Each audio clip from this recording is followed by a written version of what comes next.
Have you ever seen a billionaire abandon a boardroom full of suits just to chase a man with grease on his hands? Or a CEO in designer heels kick them off and walk barefoot across a scorching tarmac just to follow a stranger into the sunset? What if I told you, sometimes the truest love stories don't start in ballrooms or five-star hotels, but in the hum of an engine and the grit of an honest heart? In the next few minutes, you'll witness a moment that shattered expectations, a choice that risked an empire, and a question so bold, so unexpected, it changed two lives forever.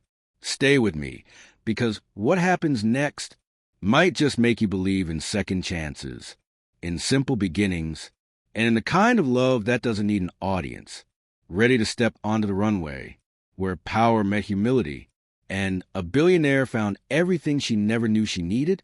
Let's begin. It was barely past dawn when a dusty old pickup truck rattled onto the pristine tarmac of Clearwater International Airport. Its engine coughed and sputtered before dying with a soft clunk.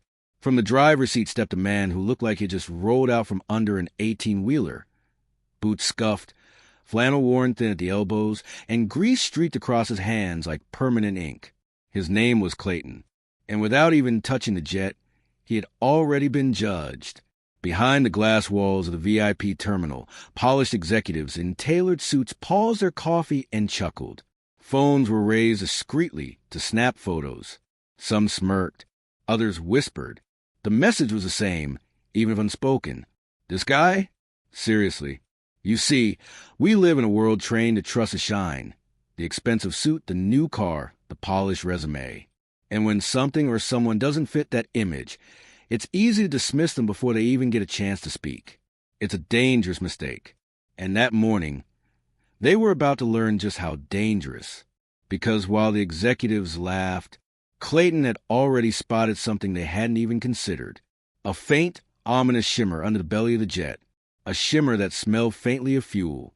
It reminds me of something an old mechanic once told me. The most dangerous engine isn't the one making a loud noise. It's the one leaking quietly while everyone's looking the other way. In life, too, sometimes the real threats and the real heroes don't look like what you expect. First impressions are easy, but real value, real integrity, they don't shout, they don't sparkle. They just show up quietly and do what needs to be done. And as Clayton dropped his toolbox by the gleaming jet, completely ignoring the laughter behind the glass, he was already making a choice that would change more than just a faulty engine, because hidden beneath that polished silver exterior was a danger no one else had seen, and a crisis waiting to explode. Let's take a closer look. Clayton knelt beside the jet, running a practice hand along the engine panel. To the casual eye, the aircraft looked immaculate. Polished silver gleaming under the morning sun, a masterpiece of luxury and engineering. But Clayton wasn't looking for shine. He was listening, feeling, trusting instincts that years of grease and sweat had carved deep into his bones. With a soft click, he opened the panel and froze. There it was. The fuel line, meant to be tightly sealed and insulated, was cracked wide open. Not just cracked, melted. The protective casing was gone, eaten away by heat and neglect. Worse yet, the corrosion had crept dangerously close to the ignition coil. It was the kind of damage you don't just overlook. It was a kind of damage that, if left untouched, would have turned that sleek jet into a fireball somewhere high above the clouds. No second chances. No emergency landings. Just devastation. And the worst part? Dozens of so-called experts had walked past it, none the wiser, blinded by the jet's beauty, too busy admiring the outside to check what mattered most. It happens more often than we think. In 1985, a Japan Airlines flight suffered catastrophic failure because of neglected repair, leading to one of the worst single aircraft disasters in history. All because one tiny structural flaw was missed, under layers of shiny paint and polished service reports. A jet, a relationship, a company. Sometimes, it's the cracks you can't see that end up destroying everything. Never confuse appearance with safety. Never mistake polish for strength. Because true stability is built from the inside out, quiet, often invisible, but absolutely vital. As Clayton wiped sweat from his brow, already reaching for the tools he needed, he knew he had only minutes, not hours, to make it right. There would be no second chances if he failed. And yet, as the executives behind the glass chuckled over their lattes, Clayton stayed calm, focused, because for him, this wasn't about proving anything to anyone. It was about doing the right thing, even when nobody was watching. And that's exactly what made him different. Let's dive deeper into the kind of man who chooses action over applause. While the polished men behind the glass sipped their coffee and shook their heads, Clayton was already elbow deep in the engine. His hands moved with a kind of quiet certainty, the kind you don't learn from books or expensive schools. You earn it over years of scraped knuckles and late nights, fixing what others left broken. For Clayton, this wasn't just a job. It was a code, a silent promise he made long ago, kneeling next to old tractors in sunburnt fields with his father. If you see something broken and you know how to fix it, you don't walk away. Even if no one notices.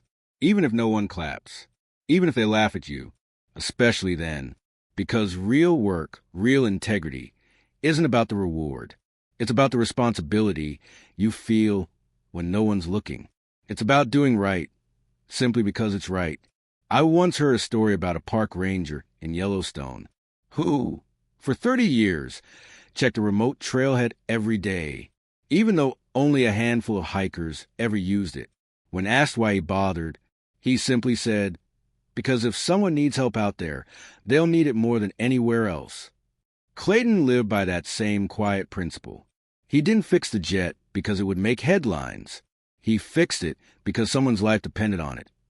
Even if they never knew his name, it's easy to care when the spotlight's on. The real test is who you are when no one's watching. Because the quiet choices, the ones no one thanks you for, are the ones that build your character. And sometimes, when you least expect it, someone does notice. Someone watching quietly from behind the glass.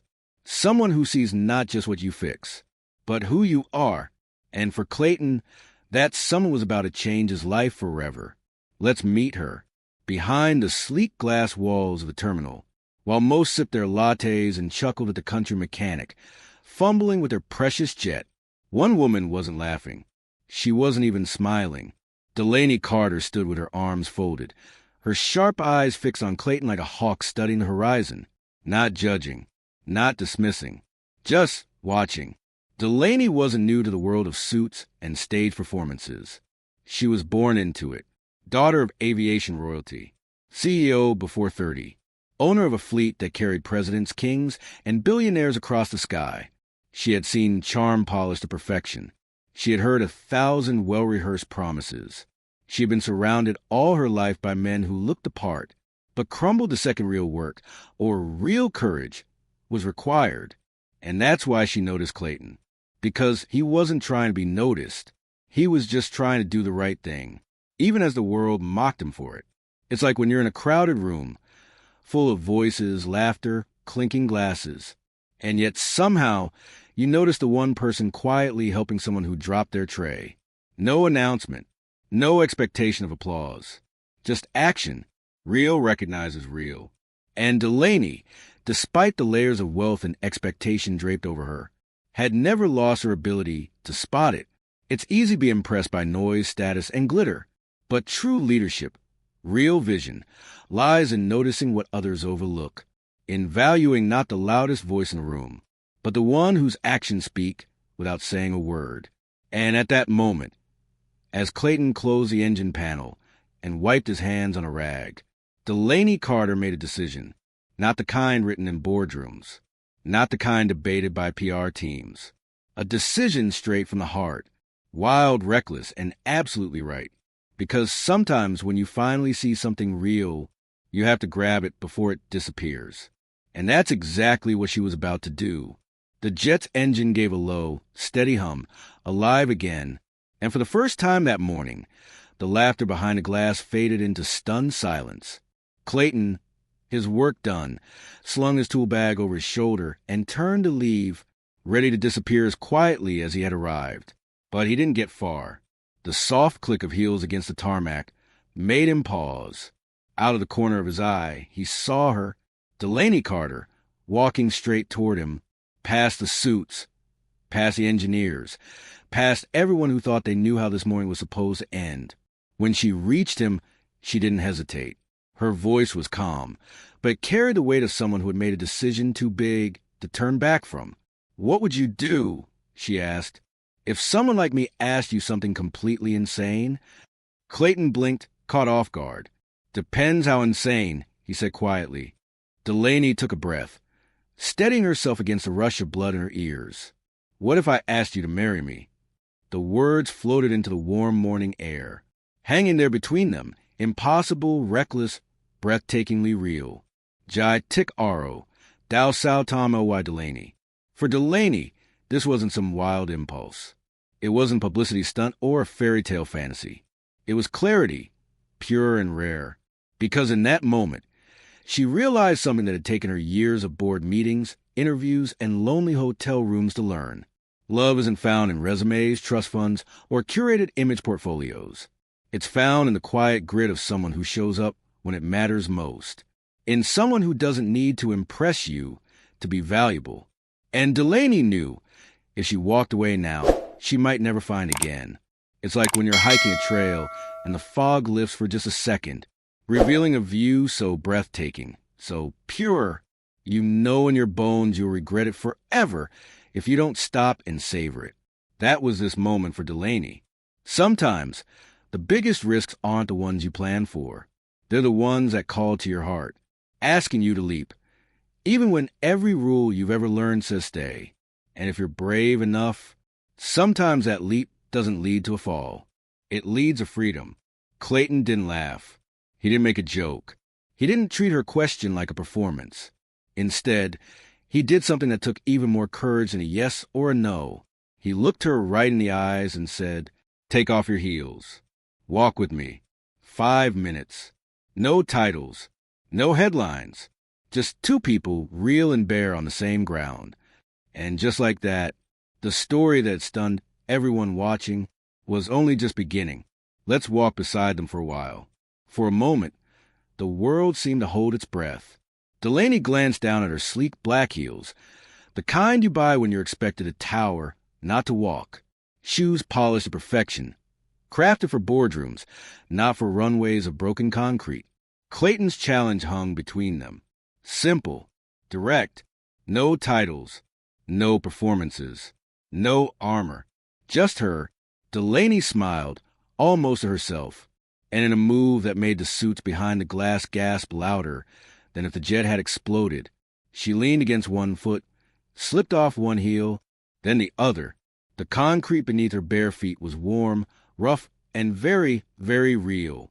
It scraped against skin too used to silk carpets and marble floors. It grounded her in a way no amount of Forbes covers ever had. And without a word, she fell into step beside the man who had demanded nothing, but who had, somehow, asked for everything. Jai Tik Aro, Wai Nia Kwahan Dong Di Chan Tran. Walking barefoot wasn't just a gesture.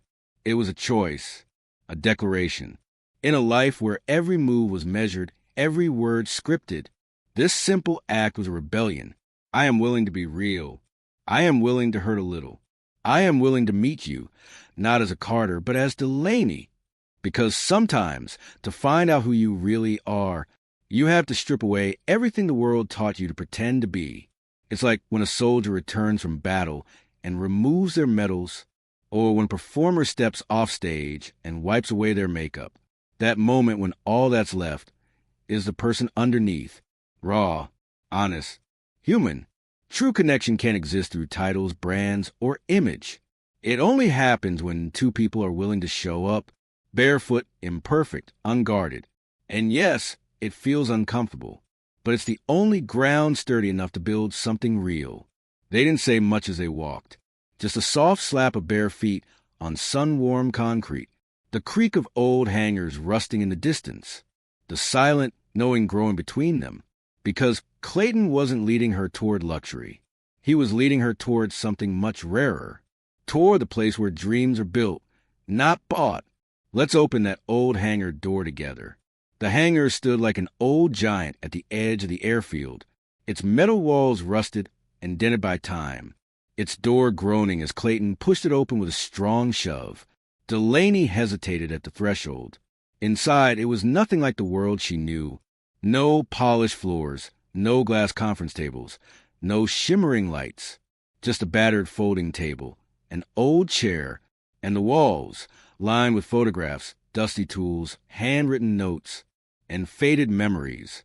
There was a black and white photo near the center, a smiling boy in overalls, standing next to a man with the same stubborn jawline and kind eyes as Clayton. His father. He built his life in places like this. Clayton said quietly, as if speaking too loud would disturb the ghosts that lived in the walls. Fixing what everyone else gave up on. Making things fly again when no one else believed they could. Delaney turned slowly, taking it all in. This wasn't a place built for appearances. It was a place built for purpose, for persistence, for dreams stitched together with calloused hands and quiet faith. Legacy, as Delaney realized in that moment, wasn't about whose name sat on the biggest building, or whose face graced the cover of the glossiest magazine. It was about the lives you touched, the skills you passed down, the invisible threads you wove into the fabric of the future, through actions, not announcements. Clayton's father had left behind more than an old hangar. He had left behind a way of being, a blueprint for how to live when no one was watching. And that was a legacy no amount of stock shares could buy. It's like the story of a small-town teacher whose name never made national news, but whose students went on to become doctors, engineers, leaders, because she believed in them before they believed in themselves. Her legacy wasn't written in headlines. It was written in hearts, just like Clayton's father, just like Clayton himself. Legacy isn't the empire you build for yourself. It's the hope you plant in others, the resilience you pass down, the silent, steady example you leave behind, long after the spotlight has moved on. As Delaney brushed her fingers across an old photo, a soft, almost shy smile crossed her face. For the first time, she wasn't thinking about quarterly profits or brand positioning. She was thinking about Sunday mornings filled with black coffee, midnight repairs under starlight, meals eaten sitting on toolboxes instead of gold-plated tables. A different kind of life, a real one. And just as she was beginning to imagine it, the outside world came crashing back in. Black SUVs, tense voices, a reminder that fairy tales don't come without a fight. Let's see who came to take her back. The first sign of trouble wasn't the black SUVs pulling up to the hangar. It was the silence that came with them, thick, heavy, charged like the air before a summer storm. Jason Pennington, Carter Skytech's chief operating officer, stepped out first. His tie was perfectly straight, his shoes spotless, but there was a tightness in his jaw he couldn't hide. Behind him, a cluster of assistants, security officers, and frantic executives hurried to catch up, papers clutched in their hands like shields against a world they no longer understood. Jason's voice cut across the hot air. "Miss Carter, thank God. We've been worried sick." Delaney raised an eyebrow, unconvinced. She knew worry in Jason's world wasn't about people. It was about headlines, share prices, power slipping through manicured fingers. Clayton watched silently from beside the folding table, wrench still in his hand, oil stains fresh on his sleeves. He didn't move. He didn't flinch. He didn't have to, because for the first time, Delaney didn't need defending. She had already chosen where she stood. Back at headquarters, the boardroom had been in chaos all morning. Media phones ringing off the hook. Investors demanding answers. Reporters camped outside the gates, sniffing for scandal like sharks smelling blood. And why? Because the brand, the carefully crafted image of perfection, was cracking. Not because of a business loss. Not because of financial scandal. But because one woman had dared to step off the script and choose something real. In the world Jason came from, control was everything. Appearances were everything. And love? Love was a liability. Too messy, too unpredictable, too human. That's why they panicked. Not because Delaney was lost, but because she had finally been found. And they couldn't control what she would do next. It's like a chess master who suddenly realizes mid-game that the pawn he dismissed has quietly made it across the board and is now seconds away from becoming a queen. The entire strategy collapses, not because the pieces move faster, but because they move differently. Control built on image is like a house of cards. One honest gust of wind, one act of real, messy human courage, and the whole thing trembles. In the end, it's not fear that topples empires. It's truth. Jason took a step forward, offering Delaney a pen and a thick stack of papers. "Sign these," he said, voice too smooth, "and we can make all of this disappear." But Delaney didn't reach for the papers. She reached for something else. Something far stronger than contracts, press releases, or corporate deals. She reached for Clayton's hand. And in that simple, unstoppable gesture, she made her answer clear. Let's walk with them through the storm. Delaney didn't flinch. She didn't scan the papers Jason was offering, or glance nervously at the crowd gathering just beyond the gate. She simply turned toward Clayton, reached out, and took his grease-stained hand into her own, as if she were grounding herself in the only truth that mattered. It was a small gesture, but in that moment, it carried more weight than any contract she had ever signed, because it wasn't just about choosing Clayton. It was about choosing herself, choosing the girl who once dreamed not of empires, but of freedom, choosing the woman who was tired of being someone else's brand. She wasn't picking a title, a merger, or a future headline. She was picking the man who had quietly shown up, fixed what others ignored, and asked for nothing in return. In a world obsessed with appearances, choosing a mechanic over a millionaire's image was nothing short of radical. It wasn't that Clayton had no value. It was that his value couldn't be priced. It lived in his hands, his honesty, his unwavering presence. And for once, Delaney realized, real wealth isn't measured by the size of your jet. It's measured by the strength of the hand you hold on to when everything else falls away. It's like the old story of the lighthouse keeper, the one no one ever notices until the storm rolls in. And suddenly, when the waves crash and the night falls black, you realize the most important person isn't the one with the loudest voice, but the one whose steady light never wavered. Clayton was that light. At the end of the day, the world may applaud your trophies, your titles, your shiny victories. But when you strip it all away, what matters most is who you choose to stand beside you, and who would still be there when the cameras are gone. Love, loyalty, integrity. They don't come in polished packaging. They come with dirty hands, scraped knees, and a heart stubborn enough to stay. As the flash of cameras erupted outside the hangar, as whispers swirled, and headlines began to write themselves, Delaney and Clayton stepped forward, not as CEO and stranger, not as legacy and outsider, but simply as two people who had chosen each other, against every expectation. The world could say what it wanted, the storm could rage, but they were already flying towards something the world couldn't touch. Let's take flight with them. The hangar doors swung wide open, and together, hand in hand, Delaney and Clayton stepped into the blinding light of 1,000 cameras. The questions came like machine gun fire. Miss Carter, is this the end of your career? Who is this man? Are you abandoning Carter Skytech? But Delaney didn't stop to answer. She didn't even glance back. She just tightened her fingers around Clayton's hand, lifted her chin to the sunlight, and walked forward toward the waiting jet. Not the massive Gulfstream that bore her family's crest, but a smaller plane, one Clayton had spent years quietly restoring. An old Cessna, worn and imperfect, but real, alive, ready. They climbed aboard without a speech, without a press release, without permission. And as the door closed behind them with a satisfying click, the roar of the outside world softened, until it was just the two of them, the hum of the engine, and a future unwritten. That flight wasn't just about leaving the airport. It was about leaving behind a life that had been scripted since Delaney was old enough to walk in polished shoes. A life where love was calculated, where every move was a strategy, and where being seen was valued more than being known. Choosing Clayton, choosing herself, meant choosing a life where mistakes could happen, where grease stained your hands, where laughter came without warning, and love grew in the cracks between imperfection. It was messy, it was terrifying, and it was real. It's like standing on the edge of a cliff where the wind tugs at your hair and your heart pounds in your chest.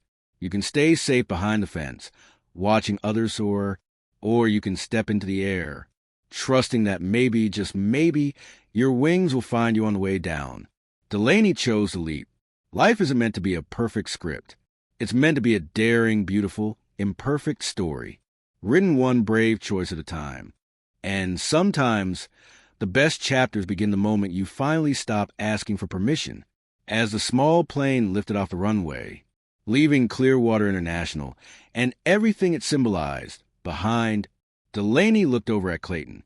No crown, no audience, no pre-written destiny. Just two people choosing each other, choosing freedom, choosing to write their own story, 1 mile at a time. And somewhere high above the scripted world, they found something far more valuable than any empire. They found home. At the end of the day, life isn't about the shine on the surface. It's about the quiet hands that fix what's broken, the steady hearts that stay when it's easier to leave, and the wild, beautiful courage it takes to write your own story, not the one others expect of you. Maybe we all have a little Delaney in us, longing to step off the runway of expectations, kick off the polished shoes, and walk barefoot, imperfect, and free towards something real. And maybe, just maybe, the greatest love stories aren't written by fate, but by the simple, stubborn choice to believe, even when the world tells you not to. Herb, if this story touched something in you, I'd love to hear. What would you choose if no one was watching? Tell me in the comments below. And if you believe in real love, in second chances, and in writing your own story, don't forget to like, subscribe, and share this video with someone who needs a little hope today. Because somewhere out there, someone's getting ready to take that first brave step. And maybe it's you.